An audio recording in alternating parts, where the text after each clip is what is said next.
This is the Serengeti as never seen before. Viewed through the eyes of East African guides Richard Knocker and John Vikavuyu, award-winning wildlife photographer Paul Joynson-Hicks and inspirational filmmaker Eliza Pearl. For the first time in decades, this extraordinary wilderness stands almost empty, a unique but bittersweet time to be here. Over 8 days, they'll be bringing you a rare glimpse of the Serengeti and all its inhabitants in a visual diary. We hope this encourages you on your own Serengeti safari, so together we can continue to conserve this precious wilderness.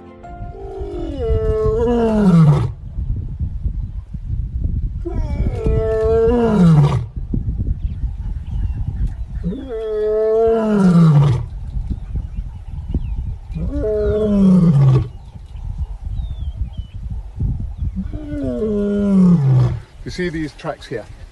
Yeah. Nice line track. Those are the left side. So in terms of stride, sorry, let me turn that around for you. Yeah.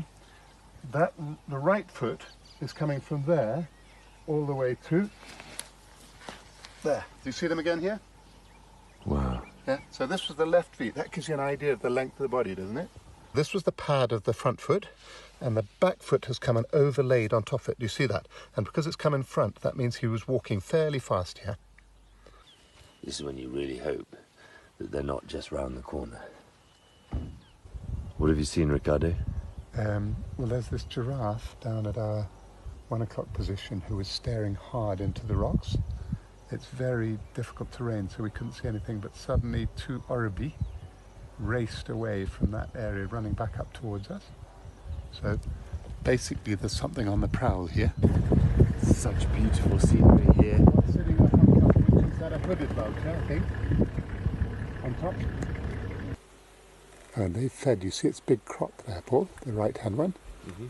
So they've already fed this morning, which is very early. So a pair of hooded vultures, they're very good indicators of predators because they like to eat fresh carnivore poop. Thank God I'm not a hooded vulture. Okay, so that was so exciting. So from the moment we spotted the giraffe and then the oribi, and so we were looking at all the signs, it was brilliant. And then we saw the hooded vulture, so we knew, as Ricardo said, we knew there was a predator around. And then we saw it. It was amazing. But this area is really long grass, and so this male and the female that we just saw, you just saw a short clip of the male.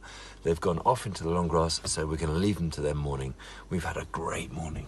Hooray! We're watching 3 males impala.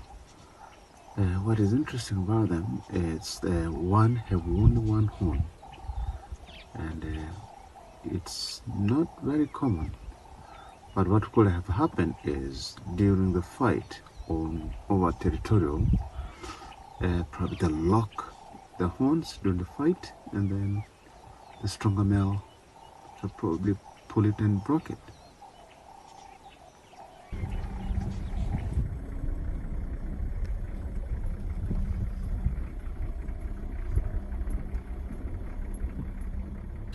What we're looking here, it's a lappet-faced vulture. It's one of our biggest vulture we have in Africa. What it's doing there, it's preening after he had the kill. Look at the big, how sharp the beak is. You know, it looked like an opener. If you look at all the other vultures, the shape of the beak, and it's so strong, that's what they use for opening. It's very... Oh, we have a mild monitor lizard here. It looked like something prehistoric, doesn't it? They may sometimes grow up from 1 meter to 1.5 meters, sometimes 2 meters, depends with the habitat. Look at that tail, so beautiful colored. It's a predator actually. They feed on eggs, and it's one of the most hunted that go into crocodile eggs. All the ground nesters birds will feed on the eggs, but also on carcasses. When they find a dead animals, they'll go for it. It's beautiful, beautiful lizard.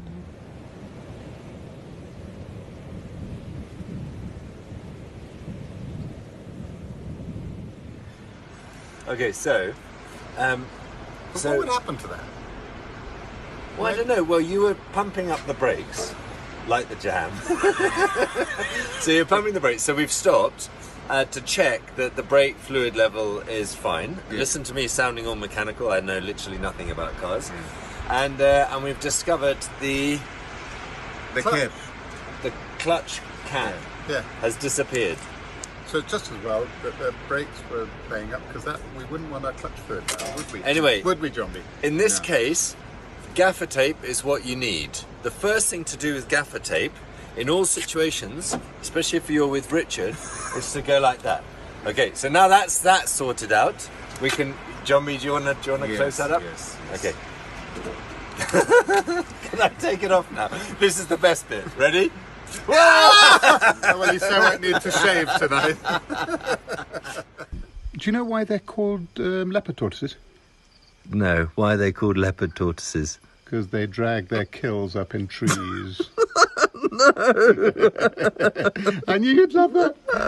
No. Someone help.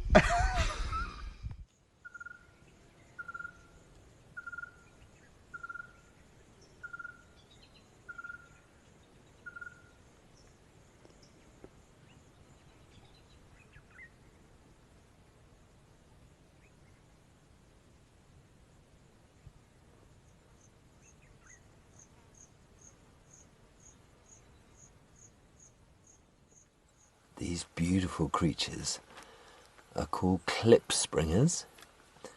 In Swahili, they're called mbuzi mawe, which means rock goat, which is not very complimentary. You can see it's right on his little tiptoes. They're very sure-footed, aren't they, John B? They have a very thick fur coat, which that they have adapted that, you know, they can use that for heat regulation, cold, but also for predations. Their claws cannot cling to the skin when the predators are harmed. And that's why it's very rarely you can find leopard ever kill them. Very smart antelope.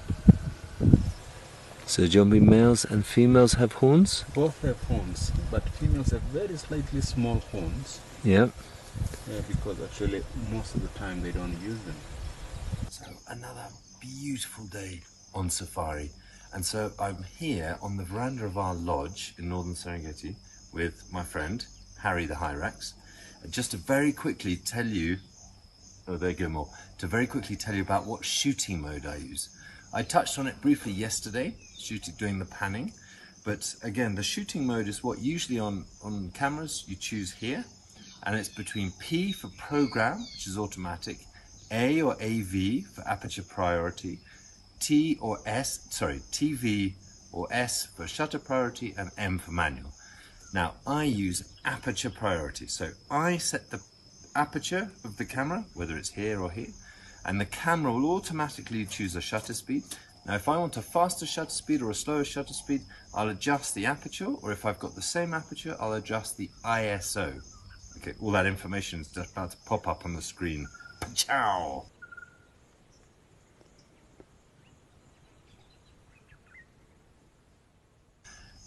There's one other exposure mode which I've heard recently is very, very handy, and that is manual with auto ISO. Okay, that's manual with auto ISO. So you set the aperture, you set the shutter speed, and you set the ISO, which you'll do in the menu, onto auto ISO, and you set the parameters that you want it to work, and then the camera will always automatically adjust so you get the correct exposure, and you're having the aperture that you want to achieve the depth of field that you want, which is why I use aperture priority, because if I want a portrait with a blurred out background, I use a wide open aperture. If I want a big beautiful landscape, then I'll use a closed down aperture, which is the bigger number. So if you have any questions about this, because I know I've got to rattle through this quite quickly, then please send us, write a comment down below. Hi everyone, join us today. We are having a live Q&A right here on our channel. Join us, there will be plenty of questions. We want to have all your questions to share with you all what the Serengeti has to offer.